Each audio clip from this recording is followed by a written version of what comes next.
وبتكليف السيد رئيس المجلس الأمة هو سيد عزوز ناصري، وعملا بأحكام الدستوري لا سيما المادة 137 الفقرتين منهم، وبالمادتين 50 و 51 من النظام الداخلي للمجلس الأمة.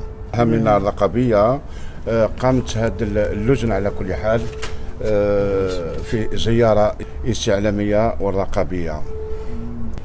مشينا مع السادة النواب وهما مشكورين، ونشكر على يعني رسم ثاني السيد الوالي ولاية عنابة على كل حال اللي استقبلنا صباح اليوم، ومع المدراء ويعني السادة النواب بغرفتي يعني الاثنين عطاونا بعض المعلومات، يعني معلومات مهمة للولاية، وين ما ديسكوتي يعني تبادلنا الآراء وعطاونا انشغالات والنقاط السوداء لهذا المدينة عنابة.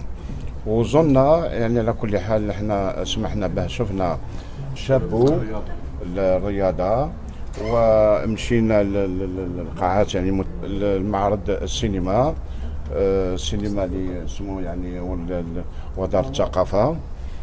انشغالات هذه المدينة يعني هي كعروسة الشرق الجزائري.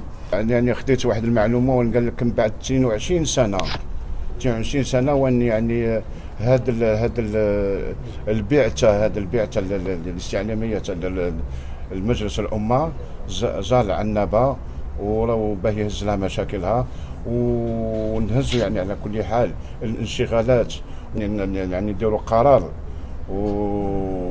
ويمشي القرار هذا عند رئيس المجلس الأمة، ومن خلاله يمشي ثاني هذا القرار هذا للوزير الأول وين يروح يعني عند السلطات العليا.